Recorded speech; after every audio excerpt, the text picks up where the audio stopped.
Good evening. Welcome to our program devoted to changing the conversation about our generation, Millennials.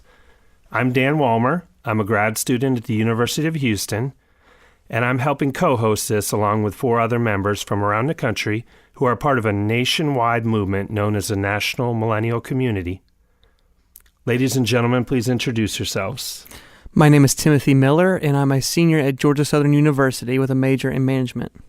My name is Adonis Shavarin. I am a senior at Eastern Oregon University with a major in business administration.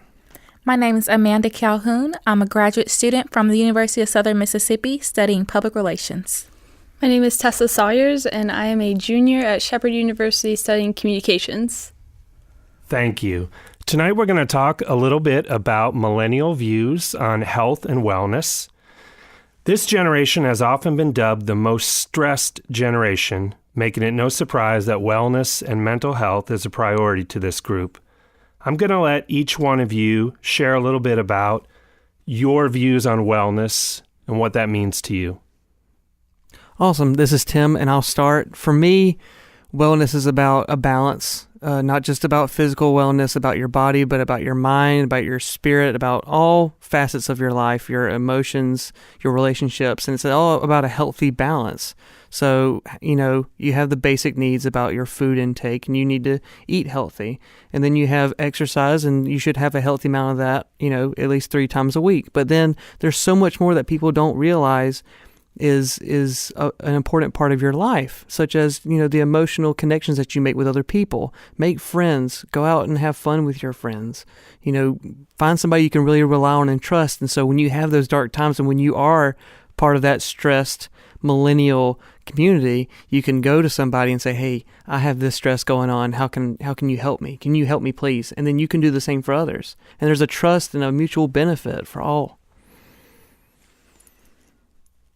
Thank you for that, Tim. I think you hit the nail on the head. And to start off, I think there's a couple pillars of wellness. And what I mean by that is there's spiritual wellness, emotional wellness, and just physical wellness. Sorry about that.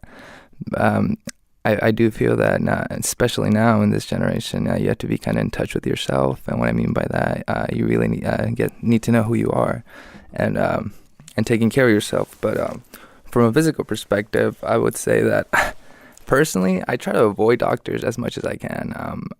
I do a lot of, not necessarily alternative medicine, but preventive measures to stay away from doctors. I take care of my body. I exercise frequently. I try to eat well as much as I can. Not saying that I do, but yeah, for the most part, that's how I feel.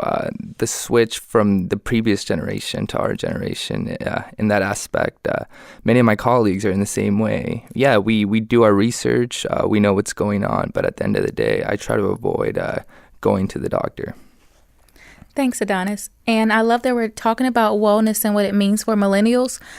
Personally, I think that as millennials, we place such a high value on our professional development that sometimes our mental and emotional welfare does, in a sense, take the back seat. And personally, I think that it's so very important to just be mindful and to be conscious of who you are, how you deal with stress, and where you are at different points in your life so that you can adjust your schedule and your routine accordingly. And I think that for millennials, since we are dubbed the most stressful generation, I think that it's especially important to be having these conversations about different facets of mental wellness, spiritual wellness, specifically things that affect a lot of millennials like anxiety and high stress. I think that as our careers are more progressive and we are ambitious, those things are more likely to happen. But I also think that it's important to have these types of conversations. Thank you. I particularly think that wellness, like we talked about, it's really about learning how to balance all the facets of wellness, whether it be emotional, spiritual, physical. I personally like to think that it all goes hand in hand. what effort I put into my physical wellness directly reflects into how I feel emotionally. I do MMA. I put all my stress into that. So then I don't feel much stress about my life because I've channeled that somewhere. And I think that more of our generation maybe needs to learn how to do that. Thank you for that. This is Dan again, and it was great to hear such a holistic approach to wellness. I read an article earlier this week that talked a little bit about how a lot of millennials are moving outside of the traditional healthcare idea of managing your own healthcare between you and your physician and you and your doctor, which echoes what you said earlier. And I'm wondering if you guys could tell me, who is it that you go to first when you have a medical issue, a health issue? It's funny you mentioned that, Dan. The internet, to start off. I'm a crazy Googler when it comes to symptoms. It psychs me out. It freaks me out, And then right after that, I honestly, being away from home in school, I call my mom, obviously. And then from there, if she doesn't have a remedy for it, or if she feels that it's that serious, then I call my doctor. I'm like, okay, Mom, I'll go to the doctor. And yeah. Well, I am in a unique position because my brother happens to be my doctor. He is my primary care physician, so I go to my brother for any medical need that I have. So I can't give too much input into this as far as this goes, because my first line of contact is my family because he is a doctor. So me personally, I'm going to echo you, Adonis. I am a firm believer in self-diagnosing. So anything that's going on, I'm like, oh my God, immediately. It's the worst thing possible. But I do think that me being in a college town away from home, I am outside of my network. So sometimes that is a contributing factor if I seek medical care within my college town. I kind of agree with you all. Sometimes it's like, all right, I have a cold and I can pay, $40 for a copay to see a doctor, or I can put $40 in my gas tank and weather it out. Yeah. And it's great that you guys mention WebMD and self-diagnosis. I think that's the route a lot of us are going. And even when we do consult a doctor, we kind of go in there, trying to tell the doctor Listen, Doc, what we're it told pretty me sure I had that we rickets. already have. Yeah. I'm sure the doctors are looking at us like, yes, you have Google. I'm sure you know exactly what disease you have. But definitely, we look at self-diagnosing. We look at ways of trying to be preventative and worry about that health before we have to go to a doctor. I'm also curious, bringing up technology and how it plays into health. There's a lot of health apps and wearable fitness devices out there, and it appears that millennials more than anyone are taking advantage of these. Do you guys have a favorite health fitness app or a wearable device that helps you maintain this wellness and health? Yeah, I use MyFitnessPal. I believe that's what it's called. It's in partnership with Under Armour, and it's a way where you can put all the information as far as your exercise and your intake of food goes. I've heard from many dietitians that counting calories can be a bad thing, but as far as just keeping you aware of like the percentages of food that you take in daily, it does help out a good bit. I do wear the Jawbones version of the Fitbit. I forgot what it's called, but I think it's called like the U3 or something like that. Anyway, it's a wearable wristwatch or a band that connects to your phone, and it goes to an app, and it tells you about all the intakes, about your exercise and everything. So it's a really nice, like, centralized location where you can put in all the information and just figure out how your health is doing physically overall. Well, I don't track my activity throughout the day. I've adapted the routine of exercising every day, and I'm not saying that I exercise every day, but I try to exercise every day, and I just go along those lines. I watch what I eat, and I don't necessarily use technology to monitor my health, Dan. So I've used Fitbit for a while, the Surge in conjunction with the app, and for me, it's more of a just tracking how many steps I'm walking and just being aware of my activity that day.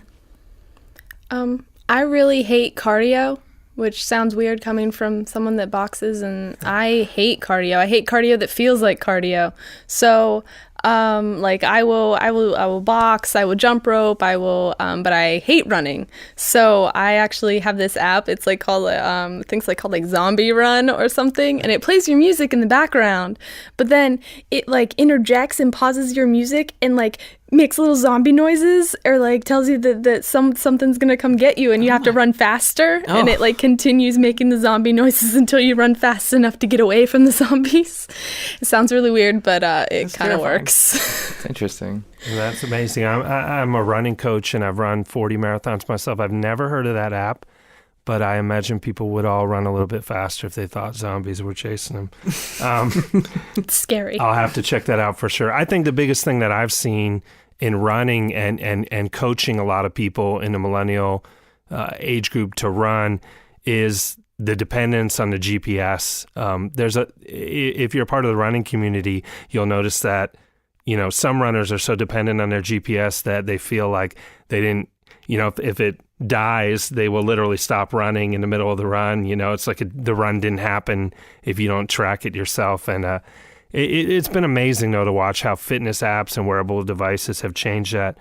Let's shift focus a little bit from your own health and wellness.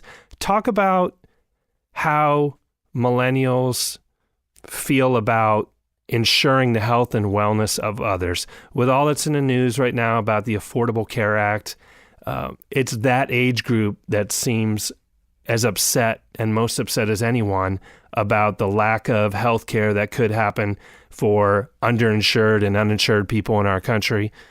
Talk a little bit about your concern for other people's health and wellness. Yeah. For me, I have personal experience with helping unprivileged people. I do a trip to the Navajo Native Americans in Utah, and I help them with getting them toiletries and bags of food, clothing, things that last them during the winter because they have hard freezes and the snow just never leaves during the winter. And and most of these people, if not all of them, are uninsured for the most part. And so for me, I can't, speaking of the Affordable Care Act, I can't rely on government to change things. I've gotten past the point where I rely on our government to do the right thing for the most part, especially in terms of people's health.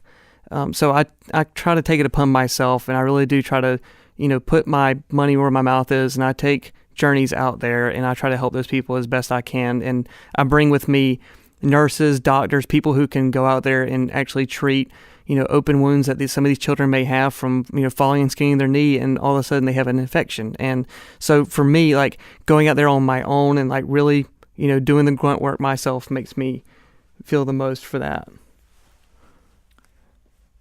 Thanks for that, Tim. I would say do your homework. The rising cost of healthcare and the increased number of self resources available have encouraged our generation to take control of our own healthcare, basically. I guess, I'm not saying to treat it like a car insurance policy, but there's a way where you could modify your plan to best suit you. Don't necessarily go with what, let's say, organizations or what they propose to you. Before anything, do your research and see what's best suited for your daily lifestyle, I guess. Thanks, Adonis. So I think the biggest thing with that is preventative measures. And I think that as you know, the price for healthcare does rise. It's something that concerns a lot of people in this country, just catching things before they escalate. And I think that if one engages in regular checkups as best they can, because everyone doesn't have those resources, but just keeping a close eye on your health to ensure that if something is going on, that you treat it and catch it very early on. I think that a big issue too is that since we kind of passed the Affordable Care Act, which I'm not super versed in it, I just know that there's been some like people in my family even that have like lost their insurance and then been fined for not having it, like lost their insurance through their work and then been fined for not having insurance, which I think is a little ridiculous, honestly. Yeah, and that's a big. It's a big concern for millennials, the lack of healthcare for other people. A lot of millennials are not in an age where their own health is an issue at all, but there's still a concern for other people who are underinsured, especially children, especially those in poverty. And I know it's something we're all concerned about with upcoming government decisions that are pending. I'd like to take the time to just thank all of you for your participation today, and we want to thank all of our listeners. We're truly trying to change the conversation that revolves around the millennial generation, and your support and feedback will only help us to grow and prosper as the generation evolves. If you'd like to learn more about who we are and what we do, please visit nationalmillennialcommunity.com. We'd love to continue this conversation with you.